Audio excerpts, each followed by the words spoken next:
Hello guys, aroma सेनपाई की एक और वीडियो में आप सबका स्वागत है, जहां मैं तुम्हें माइटी थोर की डेथ को एक्सप्लेन करने वाला हूं। तो चलिए फिर शुरू करते हैं।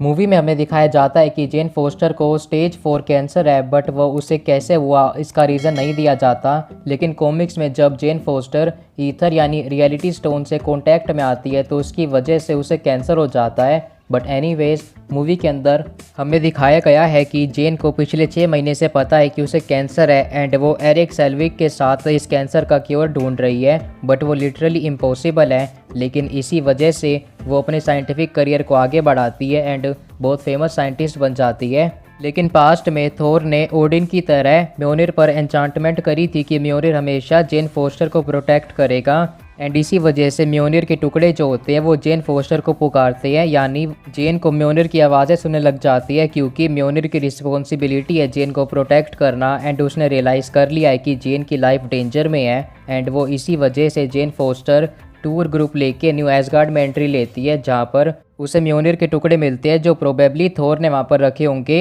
एंड जैसे ही जेन म्योनिर के पास जाती है तो म्योनिर की जो सारी पावर्स होती है वो एक्टिवेट हो जाती है एंड जो उसके टुकड़े होते हैं वो फिर से जुड़ जाते हैं एंड वो जेन फोस्टर को वर्दी चूज़ कर लेता है, क्योंकि जेन अपनी स्टेज 4 कैंसर में भी लोगों की मदद करती थी। प्लस थोर के एन्चांटमेंट की वजह से म्योनिर हमेशा ही जेन फोस्टर को प्रोटेक्ट करेगा, इसलिए उसने जेन फोस्टर को हील करने के लिए उसे वर्दी चुन लिया। बट म्योनिर के वील्ड करते ही जेन फोस्टर को सारी थोर की पावर्स मिल जाती है एंड वो माइटी थोर में ट्रांसफॉर्म हो जाती है। बट उसी के साथ साथ एक कैच भी होता है, जिसमें जेन जब भी थोर की पावर्स को यूज़ करेगी तो उसकी जो मोर्टल स्ट्रेंथ होती है वो सारी माइटी थोर की पावर्स को एक्सेस करने में ख़त्म हो जाएगी, ताकि वो थोर की और न्यू एसगार्ड की हेल्प कर सके। और इसी की वजह से म्योनिर को सही से टाइम नहीं मिल पाता जेन फोस्टर की इंजरीज को हील करने का एंड उसका जो कैंसर होता है वो और भी तेज़ी से बढ़ने लग जाता है। बट जेन फोस्टर उसे इग्नोर करके न्यू एसगार्ड में थोर के साथ गोर की शैडो आर्मी से फाइट करती है। प्लस जब वो ओमनीपोटेंट सिटी में जाते हैं जहाँ पर ज़्यूस रूल करता है तो जेन वहाँ पर भी माइटी थोर की पावर्स को यूज़ करती है ज़्यूस की आर्मी से फाइट करने के लिए, जिसकी वजह से उसकी बॉडी पर जो कैंसर का दबाव होता है वो बढ़ने लग जाता है एंड उसकी बॉडी हर्ट होने लगती है। बट जेन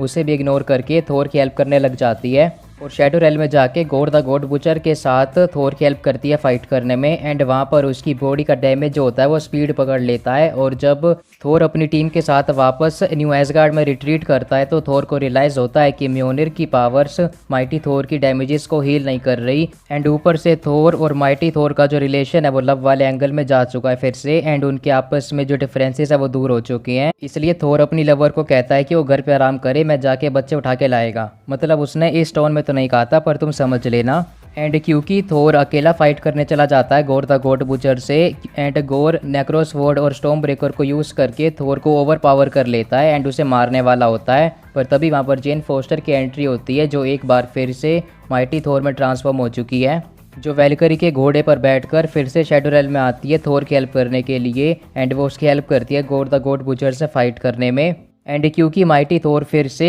जेन फोस्टर उसकी पावर्स को एक्सेस कर रही थी एंड उसने थोर की वार्निंग को भी इग्नोर कर दिया कि अगर वो एक और बार माइटी थोर में ट्रांसफॉर्म हुई तो वो मर भी सकती है। एंड जब थोर और माइटी थोर मिलके नेक्रोस वॉर्ड को तोड़ देते हैं, लेकिन जो नेक्रोस वॉर्ड होती है उसके पीसेस जाके म्योनिर से मर्ज हो जाते हैं एंड जब जेन फोस्टर उस म्योनिर को वील्ड करती है तो उसकी पावर्स और भी ज़्यादा वीक हो जाती है, क्योंकि नेक्रोस वॉर्ड उसकी लाइफ फोर्स को ड्रेन कर रहा होता है एंड यही शायद प्रोबेबली गोर के साथ भी हुआ था। बट एनीवेज माइटी थोर इसकी वजह से बहुत ज़्यादा वीक हो जाती है एंड वो अपने फाइनल मोमेंट्स में होती है, क्योंकि वो हॉस्पिटल में मरने की जगह न्यू एसगार्ड के बच्चों की हेल्प करना चाहती है। इसलिए वो डिसीजन लेती है कि थोर के साथ फाइनल बैटल में उसकी हेल्प करेगी। और जब उसके फाइनल मोमेंट्स आ जाते हैं तो वो ओडिन की तरह डस्ट बन जाती है एंड थिन एयर में वैनिश हो जाती है, जैसे नॉर्स वॉरियर की डेथ होती है। एंड कहा जाता है कि जितने भी नॉर्स वॉरियर होते हैं उन सभी की डेथ ऐसे ही होती है, वो नॉर्स के हेवन वल अल्लाह में पहुंच जाते हैं, जहां पर थोर की पूरी फैमिली भी है। एंड क्योंकि जेन फोस्टर अपने फाइनल टाइम पर माइटी थोर वाले अवतार में होती है तो वो भी अपना सेक्रीफाइस देने के बाद अपने आफ्टर लाइफ में वलहल्ला में ट्रांसफ़र हो जाती है, जहाँ पर तुम्हें थोर लव एंड थंडर के पोस्ट क्रेडिट सीन में देख पाओगे कि जेन वलहल्ला में ट्रांसफ़र हो गई है, जिसको हायमडाल वेलकम करता है एंड जेन फाइनली आफ्टर लाइफ में हैप्पी हो जाती है। तो गाइस आई होप कि तुम्हें जितने भी क्वेश्चंस होंगे माइटी थोर की डेथ को लेकर वो अब क्लियर हो गए होंगे। तो गाइस यही थी अच्छी वीडियो। अगर आपको वीडियो अच्छी लगी तो लाइक कर देना और चैनल को सब्सक्राइब करना मत भूलना। मैं आपसे मिलूंगा अगली वीडियो में।